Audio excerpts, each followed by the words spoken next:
Kalian bayangin, padahal kan Taiwan itu Mandarin tradisional. Ya, itulah. Tiba-tiba berubah planning ke Taiwan.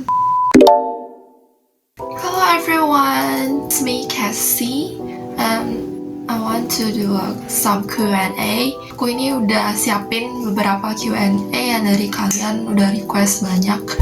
Terseru, aku taruh dalam sini kertas. Jadi di dalam aku udah masukin kertas-kertas dan isinya pertanyaan semua mengenai apapun itulah. Let's go. Kita ambil dulu satu. Aku nggak tahu ya bakal dapetnya apa. Mungkin kayak bakal jawab. First question. Kuliah di Taiwan ada berapa semester? Ada liburan panjangnya nggak? Kuliah di Taiwan itu sama semesternya kayak di Indo, mirip-mirip. Jadi kalau misalnya kuliah di Taiwan, karena totalnya ada 4 tahun, kalau aku kan kuliahnya 4 tahun full. Jadi totalnya ada 8 semester, yang dimana per semesternya itu sekitar 4 bulanan. Karena di Taiwan itu kan kita ada liburan winter sama liburan summer. Nah, kalau misalnya liburan summer itu 3 bulan. Kalau liburan winter itu ada 1 bulan. Jadi kira-kira seperti itu. Jadi sebenarnya mirip-mirip sih. Terus kalau misalnya ada liburan panjangnya yaitu, jadi liburan panjang semester buat liburan summernya itu sekitar 3 bulan, dan liburan buat winternya sekitaran 1 bulan. Dan itu biasanya liburan winternya itu pasti bulan Januari ke Februari. Kalau misalnya summer itu Juni pertengahan sampai Agustus akhir gitu. Jadi kayak sekitaran 3 bulan lebih. Oke, next question. Makanan Taiwan apa yang menjadi favoritmu? Makanan yang di Taiwan yang menurut aku lumayan suka itu kayak tanping. Dia itu kayak sejenis makanan, aku nggak tahu mereka kayak terbuat dari apa, cuman yang udah pasti ada telurnya harusnya ya. Kayak kalau misalnya mau dibayangkan itu mirip roti canai maybe, I don't know, but kayak gitu sih kira-kira. Okay, next question.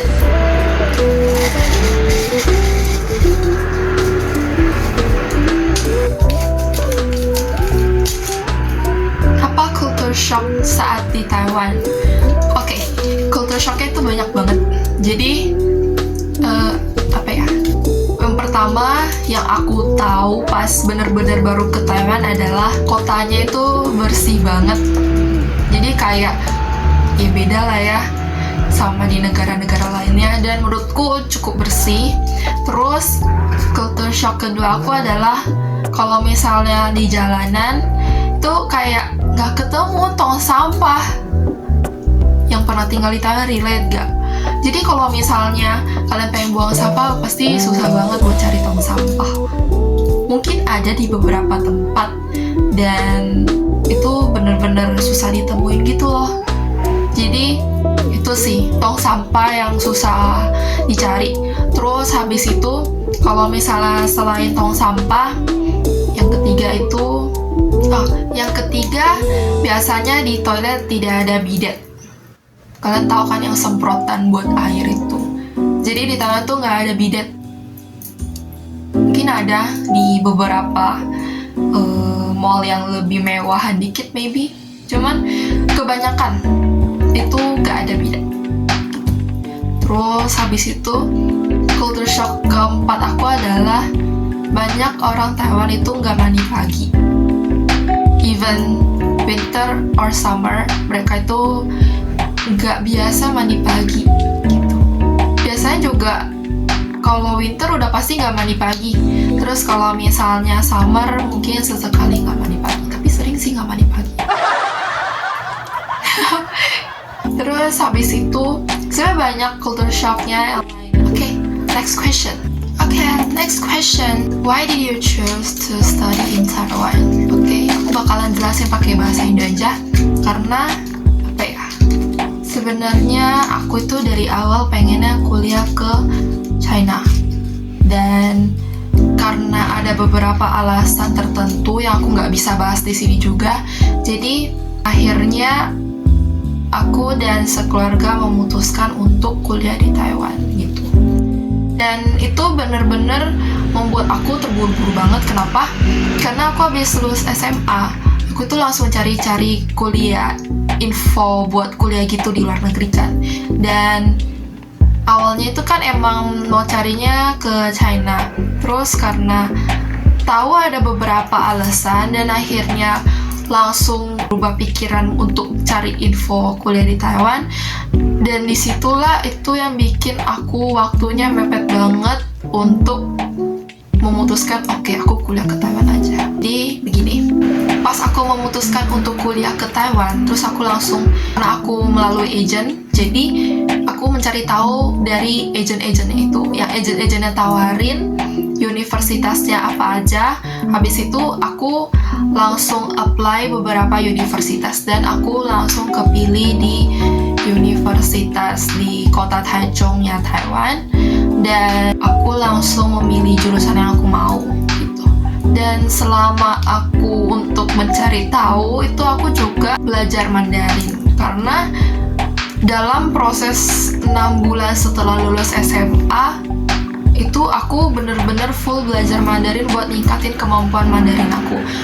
FYI, aku itu belajar Mandarin secara otodidak, jadi belajar sendiri, nggak ada bantuan misalnya bener-bener les atau gimana. Cuman aku dulu pernah ikut les, cuma bentar banget, sekitaran 2 bulanan gitu. Cuman menurut aku nggak gitu ngebantu karena dia masih terlalu basic banget. Sedangkan aku tuh pengen ngejar sampai di tahap mana udah melewati basic ke atas gitu. Terus aku itu karena otodidak, terus aku beli yang namanya buku HSK. Jadi kalian bayangin deh, aku tuh awalnya pengen kuliah di China. Terus aku otomatis belajarnya apa? Mandarin sederhana. Tapi aku belajar Mandarin sederhana nih. Aku beli buku HSK 3, HSK 4, sedangkan udah mau HSK 5 nih aku belajarnya.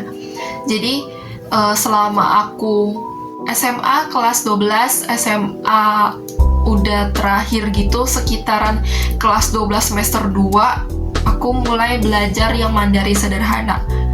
Dan itu pun udah di masa-masa mau ujian kelulusan SMA. Jadi aku belajar dari HSK 3, terus naik ke HSK 4. Dari HSK 4 udah mau selesai, udah mau kelar, baru mau planning ke Taiwan. Kalian bayangin, padahal kan Taiwan itu Mandarin tradisional. Ya itulah kesulitan aku di situ. Aku udah punya kemampuan Mandarin sederhana yang udah oke lah, aku bisa menguasai basicnya. Tapi tiba-tiba berubah planning ke Taiwan.